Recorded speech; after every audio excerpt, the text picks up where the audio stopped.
Whosoever understands the law of karma also understands dharma or Buddhism.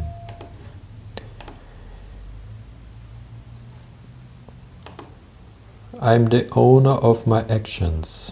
Actions are my relations. Actions are my protection. Whatever actions I do, good or bad, that karma will come back to me. There's a true story of Henry Ziegland from America. He was having a girlfriend called Isabella.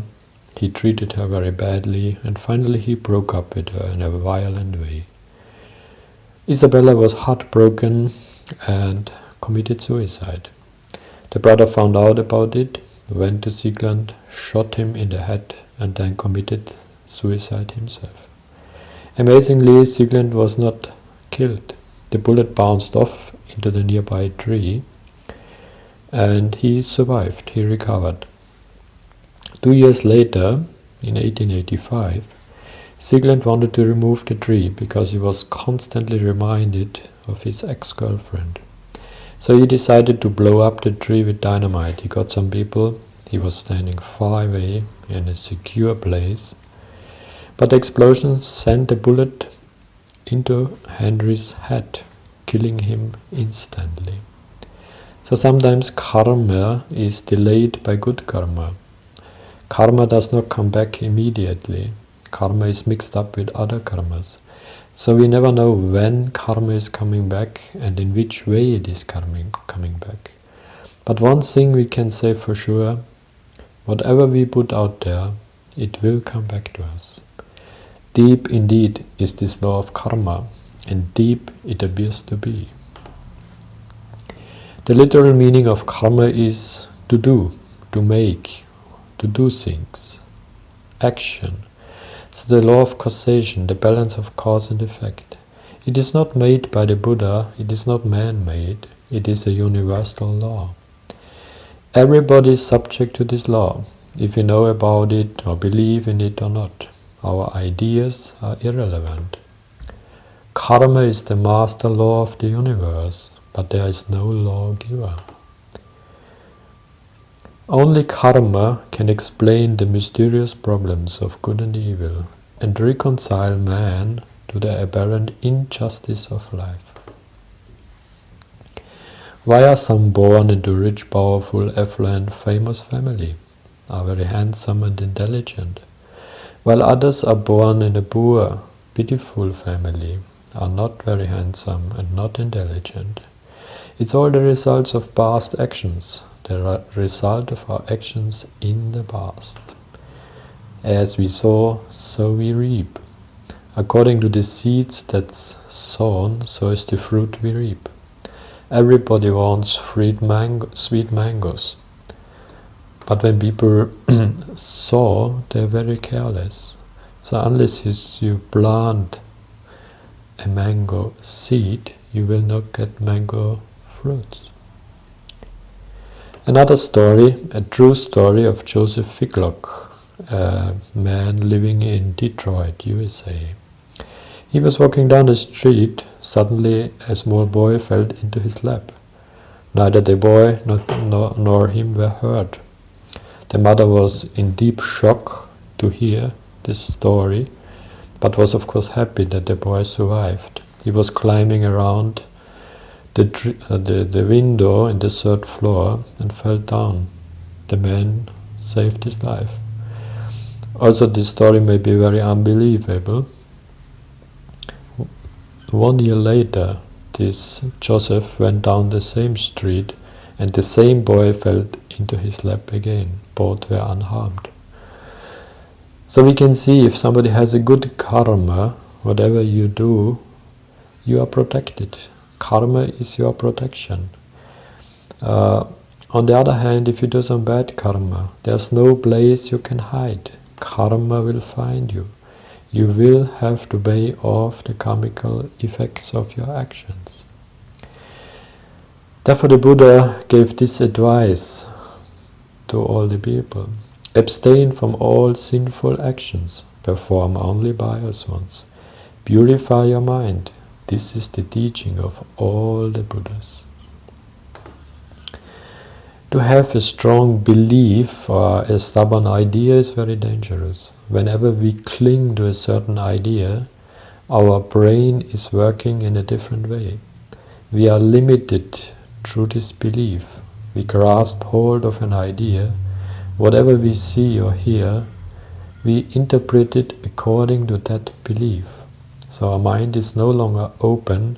We cannot think objectively.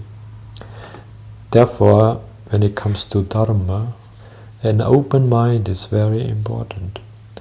Meditate with an open mind and you can realize and attain enlightenment.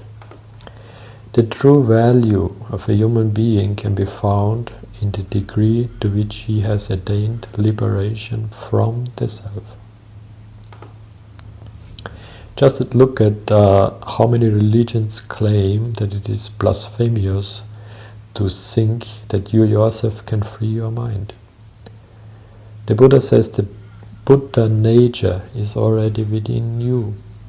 All you have to do is clear up your mind, remove all the defilements from your mind, and you can become a Buddha yourself. Avijja, which means ignorance or unknowing, is, according to the Buddha, the biggest sickness. It is the primary root of all evil and suffering in the world, veiling man's mental eyes and preventing him from seeing the true nature of things. It is the delusion tricking beings by making life appear to them as permanent, happy, or beautiful. Ignorance is also defined as not knowing the Four Noble Truths. When it comes to karma, there are certain requirements. Human beings say that they want certain conditions to be present in their lives, such as happiness, wealth, prosperity. But I think people are not completely honest with themselves, because they want these things, but they are not prepared to make any changes. First of all, we need knowledge. Knowledge is required if we want to change our life, if we want to adjust our life according to the law of karma. We need to know certain things, knowledge that spur us into action. As long as this knowledge continues to remain unknown or ignored, the manifestation of the desired conditions will be impossible. There is a difference between nescience and ignorance. Nescience, coming from the Latin nesciere, means not to know because the knowledge is not available. Ignorance, on the other hand, coming from the Latin ignorare, means also not to know, but not to know because we ignore the truth. We do not look at the truth. So nescience is nobody's fault. The knowledge is just not available, like in the Middle Ages. But nowadays, what do we have? Do we have a nescient society or an ignorant one? Now with the internet and globalization, all the knowledge is available. But people at large ignore it. They are not interested in the truth. They do not practice it. So they are to be blamed. The law of karma is the master key to liberation. It is the master key to unlock the secret of liberation. We have to perceive it, acknowledge it, accept it, and then above all, do something. But many people say, I want change, but I don't like to change myself. It requires hard work, destruction of your ego. That is very hard stuff to do. What is the difference between truth and perception? Truth is objective, meaning that it is not based on the perception of a human being, which is capable of wavering. Truth is simply that which is.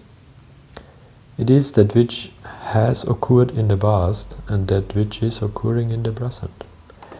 The truth is what already exists, that which is and has been. Perception is not reality, but our work is to align the two. I don't believe it is that way, so it is not that way. That's what many think. But the truth never changes. It is unwavering. The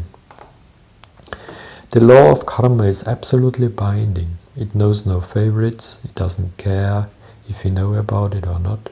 The law of the universe doesn't care about anybody personally. It is 100% impersonal. Inherent existing conditions, binding and immutable. If you are acting against the law because you're ignorant of them, if you don't know how these laws operate, we will create a mess, a total chaos, something we don't want, something undesirable. But exactly that is what we have in the world.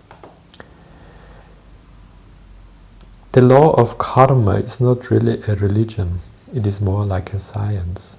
The law of the universe in action. Man did not put them into action. Not even the Buddha created the law of karma. He just rediscovered it. Moral relativism is a very dangerous idea. Moral relativism means there is no right and wrong. All moral is relative. It depends on the circumstances. People who think they can make the law, they are God. So they say it depends on the circumstances, it depends on how I'm feeling today. But this is against the law of nature, against the law of karma. Every human being is gifted with free will, to choose to do certain things and to choose not to do certain things. We even have the free will to go against the law of karma. But what we cannot do is go against the law of karma and not reap the bad results. So whenever we go against the law of nature, we get the bad results. In order to protect ourselves not to do any bad karma, we should not do anything that we would not like to be done to us. We should not do any actions that harm ourselves, like self-abuse. We should also not do any actions that are a hindrance to our way to enlightenment, like sensual pleasures. The law of freedom states, freedom and morality are directly proportional. So whenever we protect morality and ethics, we will be free. Our country will be free. We live as free people. The truth will set us free. In order to change other people, we should first adjust our life in accordance to the law, and then go out and help the others. Truth can never be destroyed, but humanity can. When we refuse to act in service of truth, if we don't care enough, humanity as a society will suffer. The truth needs to be protected at all times, because it is attacked at all times. We must be its medium, its voice.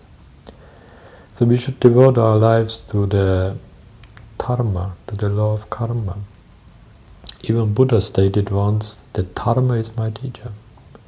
The dharma is my guidance. If we live in harmony with nature, we get freedom, peace, prosperity, survival, progress and happiness. If we live in opposition to the natural law, we get more and more control, enslavement, wars, stagnation, suffering, disease, fear. So what can we do in order to create good karma? We do kusala, we do good things, we do meditation, we develop our mind, we free our mind and then understand how freedom tastes. So may you all adjust your life according to the law of karma, and may you all realize total freedom and liberation in this very life. Sadhu, sadhu, sadhu. Sabbe buddha balapata pachekanang jayang balang arahantanang jadeche nadakang vandami sappaso.